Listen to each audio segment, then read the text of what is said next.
My family moved out to Hemlock Bay a couple of years ago. It's a nice enough little town, I guess. It's pretty and scenic, but I've never quite thought of it as home. Truth be told, if I'd had much of a say in the matter, I wouldn't have moved out to Newfoundland. But my mom was offered a job here, and the money was good, and she took it. Don't get me wrong, I don't hate living here. I miss living in Toronto, but Newfoundland is beautiful, and most of the small towns out here are quaint. There's something charming about the little buildings painted in bright colors with white accents, and the landscape is breathtaking. The ocean is just about everywhere you look, sprawling beneath a wide-open sky. And where you can't see the ocean, you will see the mountains and the woods, stretching on forever. It might not be home, but it's absolutely grown on me over the past couple of years. That said, the experience of living in a small town has taken some getting used to. Granted, my experience with small towns is pretty limited, but so far the best word I could use to describe Hemlock Bay would be strange. I guess every community has its quirks. Local legends, little taboos, stuff like that. None of it really seems that important. But Hemlock Bay seems to take theirs pretty seriously. See, it rains a lot in this part of Newfoundland. The rain can go on for days, sometimes weeks, and never let up. I've heard some say that's a little unusual, but honestly, we're right on the water. And in Newfoundland, isn't it just supposed to be rainy here normally? That's not the weird part, though. No, the weird part is the fact that in the 2 years I've lived here, I've never seen anyone out in the rain. I guess on paper it makes sense. I mean, nobody wants to get wet, right? But I mean it when I say nobody steps foot in the rain. They don't run from their car to their house. If people are outside, they'll run for cover the moment they so much as think they feel a raindrop. I don't get it. It's just rain. Sure, I don't exactly go and hang out in the rain either, but they didn't just seem to be avoiding it. I always kind of get the impression they were afraid of it, and I never really understood why. When I asked my friend Maddie about it, she just shrugged and said it was just a local superstition. People believe all sorts of weird stuff, don't they? I'm sure they've got weird local legends and stuff back in Toronto, right? Not like this, I'd said. What are they even afraid of, anyways? Some old folktale. You ever hear about Old Czar? Old Czar? I repeated. Can't say I have. Well, supposedly back a long time before anyone in town was born, there was this guy who lived right outside town named Czar. Apparently, he mostly kept to himself and didn't bother anybody. Although a few people went to him for cures when they got sick. And that's bad why? I asked. I mean, it's technically not, Maddie said. But I guess people back then were a little suspicious of some stranger dishing out strange cures. People got suspicious and they started watching him more closely. Eventually, someone said they'd seen him going into the woods at night and speaking with the devil. I'm sure you can figure out where the story goes from there. People accused Czar of being up to no good, and eventually they burned down his house and drove him out of town. And now his ghost haunts the town, right? I asked, half joking. Yes and no, Maddie replied. It's kind of hazy on just what happened with him. I've heard a few people say he died during the fire and the rain is haunted by his ghost or something. But most people tell it like this. Czar wasn't even in the house when he died. The people in town didn't kill him, they just ran him out. But he had nowhere to go after that. So, after living in the woods for a while, he walked himself down to the cliffs and threw himself off. They say you can even see this patch of dead trees jutting out to the water where he landed. They say that his blood seeped into the rain and it became part of him, or he became part of it, I guess. Supposedly that's why it rains so much here. I don't know, doesn't really matter. That sounds really, really stupid, I replied. Honestly, I'm pretty sure it's completely made up, Maddie said. I had a friend who looked into it when we were younger. There's absolutely no record of any of it. It's just always been rainy here. But I guess that's not a good enough story for some people. So if it's all made up, why does everybody avoid the rain? I asked. Another shrug from her. Because they don't like getting soaking wet? I don't know. We just kind of do. Some people are superstitious. The rest of us don't think too much about it. So, if I asked you to go for a walk in the rain with me next time, Maddie just cracked a smile. I'd say no. she said. Because I don't want to get wet. Fair enough. I met Courtney in my last year of high school. She was a tiny girl with long auburn hair, big plastic-rimmed glasses, and an anxious smile. And she was probably the cutest human being I've ever laid eyes on. Truth be told, I never would have thought that she'd be interested in me. But somehow we hit it off. And we never looked back. Having Courtney in my life made Hemlock Bay finally start to feel a little bit more like home. I'd never had a girlfriend before, but being with her, well, it made me feel complete. Like I'd met my other half. For the first time in my life, I was in love, and it was incredible. Maddie was always pretty supportive. She was a good friend that way, and it was her idea for us to have a triple date. She'd been going steady with her boyfriend Darian ever since we met, and had been talking about hanging out with her friend Rosa and her boyfriend Knox down by the cliffs. It had a breathtaking view of the ocean, and there was a good spot out that way for hikes and picnics. Of course, I said yes. Summer was slipping away fast, and I wanted to make the most out of it. We met up with Maddie, Rosa, and their boyfriends on a clear Wednesday afternoon. Darian picked us up from Courtney's house, and we drove over to the picnic site. We'd packed ourselves some sandwiches and snacks, and were looking forward to a day where we could just take it easy, hang out, and enjoy the sun. The Cliffside Park wasn't too busy that afternoon. We only saw a couple of other groups there. The most interesting was Chris Yackey, one of the realtors who liked plastering his signs over every square inch of advertising space within 50 kilometers. He wasn't a local, but I knew it was him the moment I saw his car in the parking lot, which had his face obnoxiously plastered along the side. He looked sort of like a large, balding, squinting toe in it, and the real man didn't look much different. What I assume were his wife and kids were actually enjoying the cliffs, although he himself was seated at a picnic table, focusing on his laptop. The other group consisted of an older couple sitting with their dog and listening to the radio while they sat together contentedly. They were kind of adorable. Darian and I carried most of our picnic supplies. Knox was supposed to help, but he didn't really do shit. We picked a table a short distance away from the other two groups, and set our bags and coolers down. Courtney was already staring off the edge of the cliff as she admired the surreal beauty of the ocean. The waves gleamed in the sunlight as they rolled to shore, and there are not really any words I can use to truly do them justice.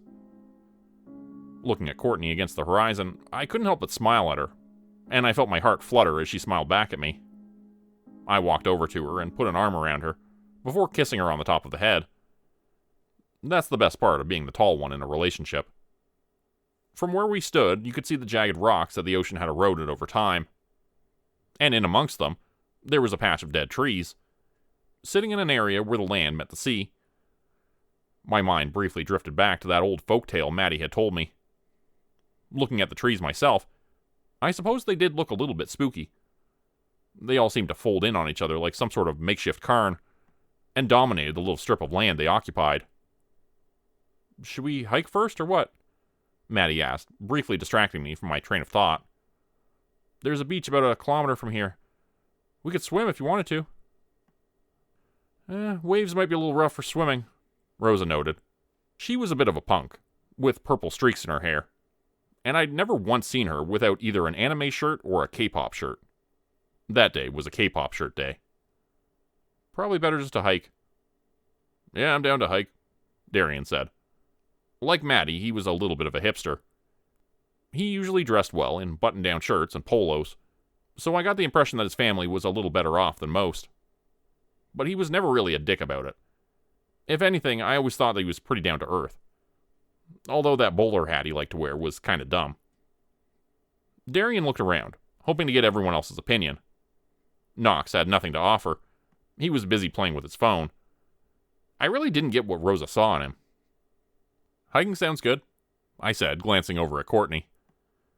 "We could walk down to the beach, see if the water's any good. If it is, we can head down after we eat," she suggested.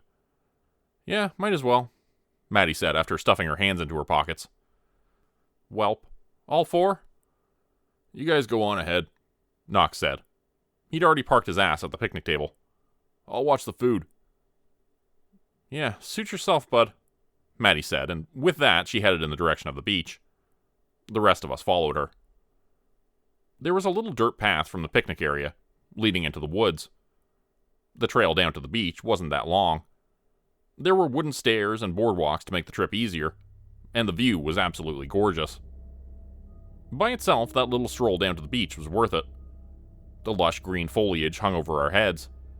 I could hear birds chirping in the distance. Courtney's hand rested in mine, squeezing it tight, and we traded a smile as we meandered contentedly along the wooden trail.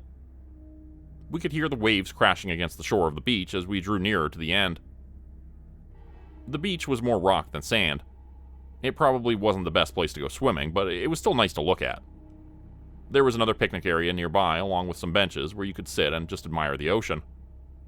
We could see a few ships far off in the distance, although the perfectly cloudless sapphire sky now looked a lot cloudier. I could see them in the distance, coming in from over the water. I was sure they hadn't been there before. I wasn't the only one who saw them either. "Come on, you're kidding me," Maddie sighed. "It was fine like 15 minutes ago." "Could just be clouds," Darian suggested. "Might not necessarily rain." Maddie and Rosa both gave him a look. "We live in Hemlock Bay. It's going to rain," Rosa said plainly. "Welp, guess we're eating in the car." She turned and headed back up the trail. Maddie, Darian, Courtney, and I just watched her for a moment, debating if we should follow her. "We could just eat and see what happens next," Courtney suggested. "The clouds don't look that bad. Maybe it'll just be a light shower. We could wait it out in the car and we'd be fine." Almost on cue, I saw a faint flicker of lightning deep within the cloud. Maddie just huffed in disgust. "Maybe," she said in a tone that made it very clear she didn't think that was going to be the case at all. "Fuck me, man. I was just hoping for a nice day out and had to fucking rain. Gotta love Hemlock Bay." She jammed her hands into her pockets and followed Rosa back up the trail. The rest of us went with her. It was hard to see through the trees, but the clouds seemed to be moving along pretty quickly. They were bumpy and had an almost tattered look to them. Looking up past the foliage above us, the sky was starting to change as well. It looked a lot darker than it had before, fading into an unusual greenish tint. By the time we made it back up to the picnic area near the top of the cliff, it had gone full green. Oh yeah, this was going to be bad. "Can you guys hurry it up?" Rosa asked. "We're going to get caught in the rain." Up ahead, we could see the same cute old couple relaxing at their picnic table, leaning against each other as they stared into the oncoming storm. As we passed them, I gave them both a nod. They smiled back at me. I noticed that the old woman had oxygen tubes hooked up to her nose, and a little tank at her feet. Her husband's arm was wrapped around her as she rested her head on his shoulder. She looked exhausted. The world-famous Chris Yackey was still at his laptop, tapping away while his wife packed up their picnic. Their kids had wandered closer to the woods. Knox was right where we'd left him. The only thing that changed was that he now had his headphones in, and he'd opened the drinks cooler to get into the iced tea. Glad to see he was really enjoying nature. When we started packing everything up, he finally took his headphones off. "You guys back already?" he asked. "Yeah, look at the sky, numbskull," Maddie said. "There's a storm coming." Knox looked up as if the ominous green sky was news to him. I seriously don't know what Rosa saw in him. "Oh," he said. Courtney and I grabbed the coolers we put the food in, and Darian was in the middle of cleaning up the drinks. Darian handed me his keys to put the food in the trunk, and we were halfway to the car when we felt the first raindrop starting to fall. "Crap, here it comes," Courtney said softly, picking up the pace and running towards the car. I followed her, unlocking it so that she could get inside. She darted into the back seat while I opened up the trunk to set the drinks inside. In the time it took me to get to the car, the rain had turned from a few drops into a full-on downpour, and it already felt like it was getting worse. The trunk of Darian's SUV at least sheltered me a little bit from the rain. I looked back over towards Maddie, Rosa, Darian, and Knox to see them struggling to pack up and get out of the rain as quickly as possible. Knox had pulled up the hood of his sweater to cover his head.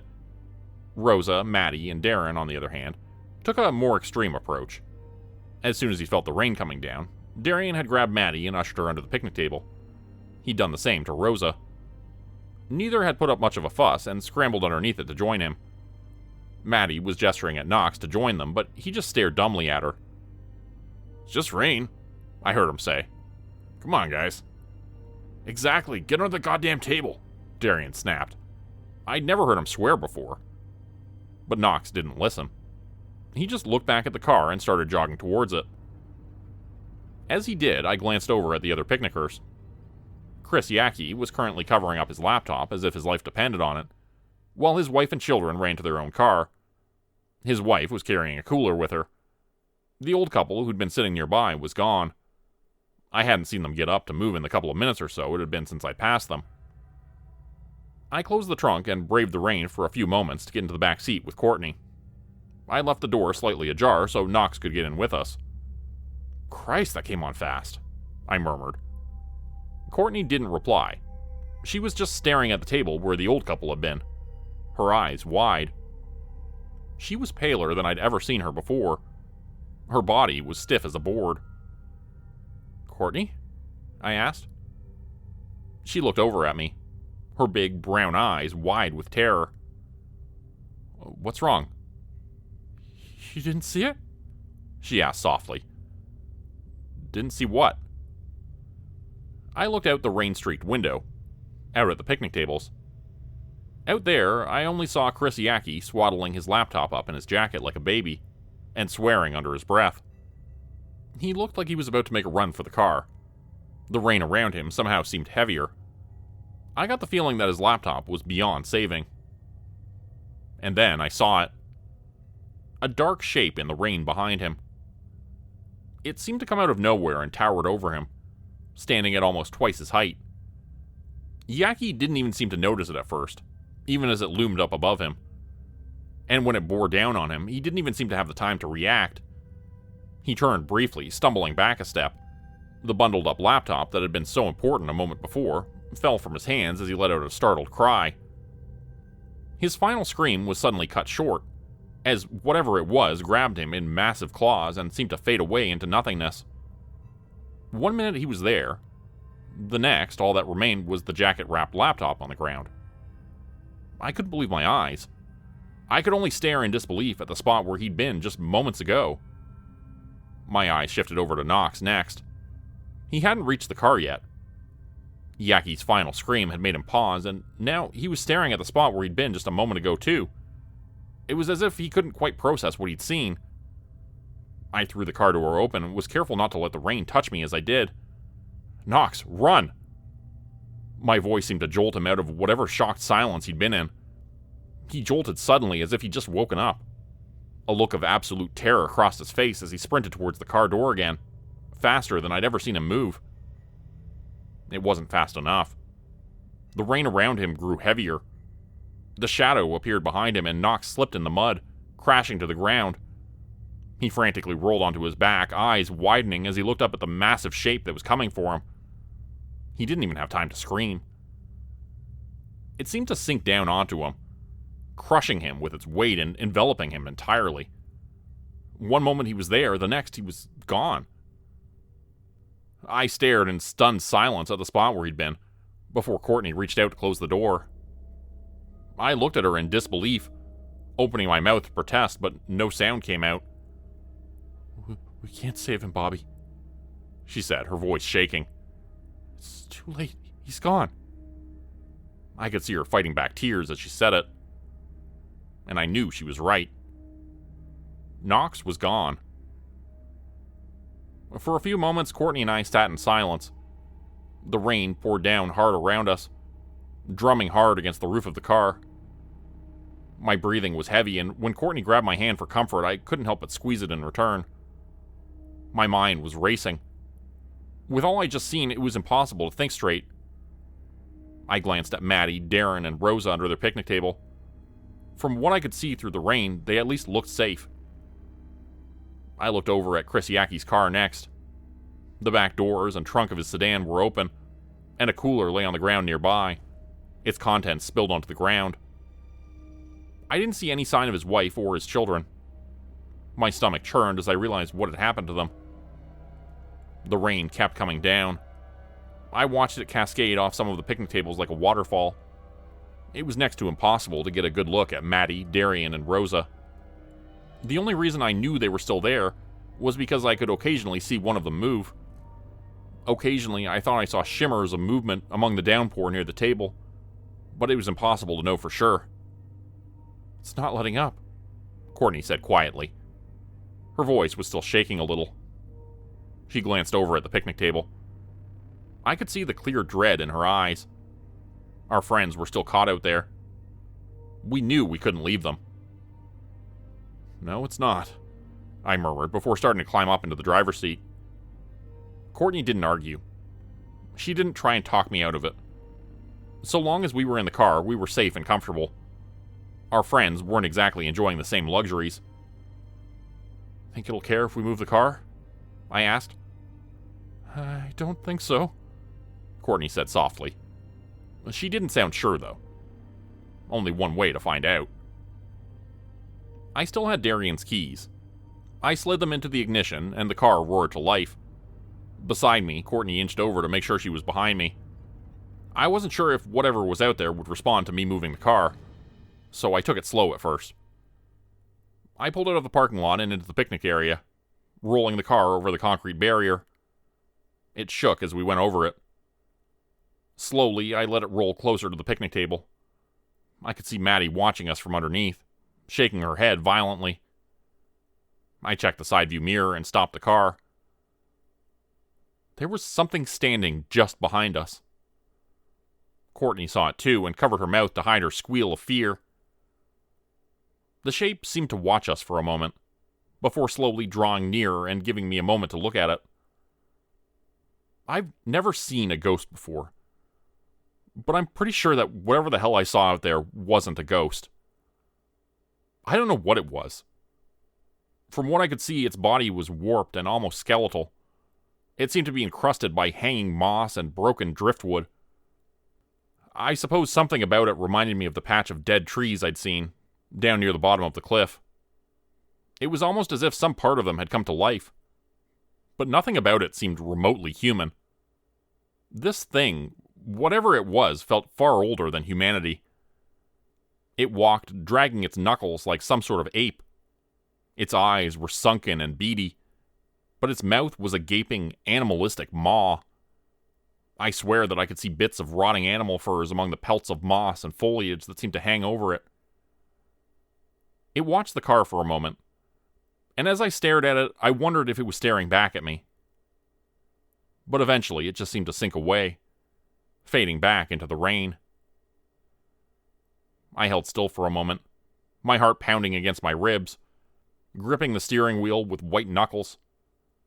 I felt Courtney's hand on my shoulder and flinched, before taking a deep breath and creeping the car forward a little more. I lined the passenger side up with the picnic table and got as close as I could. Then Courtney and I threw the doors open.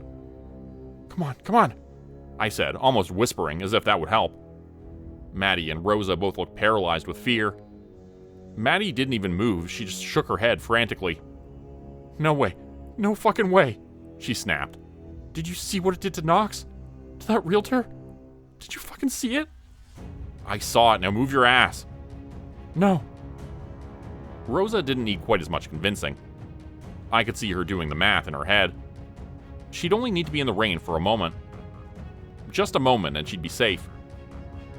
She took the leap, dashing out from under the picnic table and into the rear passenger seat.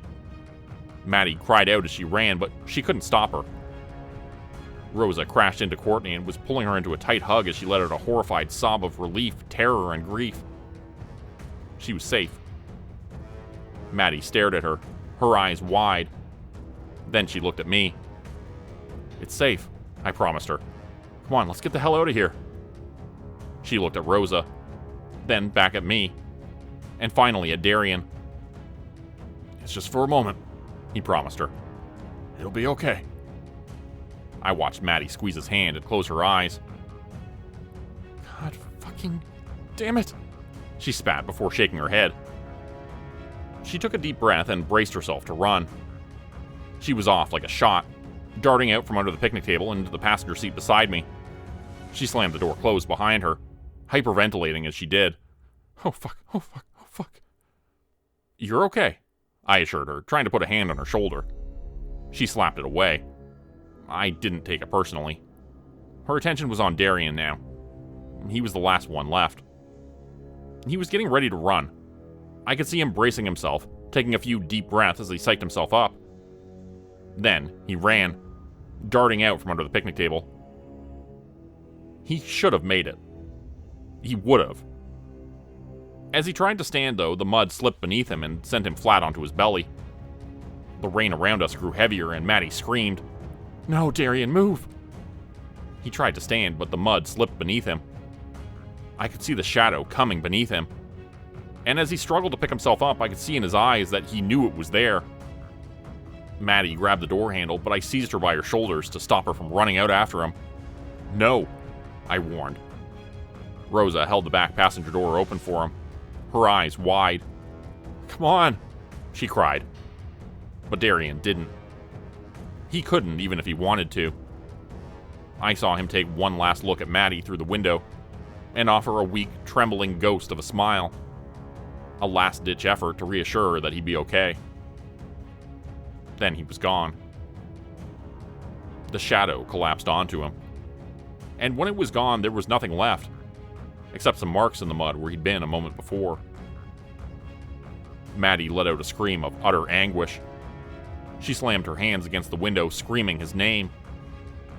Rosa stared at the spot where he'd been in disbelief. Her face had gone completely white. Then, at last, she reached out to close the door. The four of us were still alive. But that didn't feel much like a silver lining after what had just happened. My hands were shaking as I moved the car again, steering away from the cliff and back to the road. My breathing was still heavy. Maddie was still staring vacantly out the window, crying for the first time since I'd met her. Rosa and Courtney sat quietly in the back, huddled together as they both cried. I didn't have any tears in me at that moment, but I gripped the steering wheel so tight that it hurt, just to keep my hands from shaking. As we slowly drove back into town, I could see a few other cars stopped on the road, trying to wait out the rain. Just in a ditch off the side of the road, I could see a transport truck jutting out. The door hung open, but I didn't see any sign of the driver. I tried not to stare for too long. To this day, I still think we were lucky to make it back to town. That thunderstorm raged on for another 4 days. And when it finally cleared, people just went on with their lives like always. Nobody talked about the mysterious disappearances of Knox and Darian. Nobody talked about Chris Yackey or his family and how they'd vanished. Nobody even mentioned the truck that had mysteriously ended up in a ditch. They didn't even talk about the rain. It was a few months before Maddie spoke to me again. Even then, our friendship hasn't been what it was. I know she says she doesn't blame me for what happened to Darian, but she does. I understand. If positions were reversed and it had been Courtney out there, I can't promise I wouldn't have blamed her either. I'm still not sure what we saw that day. What it is that comes with the rain in Hemlock Bay. I don't think I really believe that folktale about Old Czar. I think that's just what it says on the label. A folktale. Made up to explain something the people of this town have no explanation for. But it does not change the fact that something is out there. And when the rain comes, as it always does,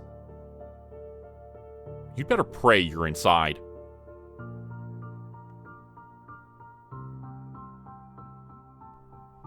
Become a channel member today for early access, bonus videos, and special emojis only available to members. Check out the description below or click the join button for more info. If you'd like another way to help support the channel, please consider joining my Patreon page at patreon.com/JordanGroupeHorror. As a patron, you'll get access to bonus videos and content. You'll be credited at the end of every video going forward, and if you decide to stay for 3 months, I'll name a character after you which will be featured in a Hollow's End story. Links to join the Patreon are in the description. Thanks everyone for listening. Please like, subscribe, and comment to help the channel continue to grow. And see you again next time at 4 p.m. Eastern Standard Time. Hope you have a great night.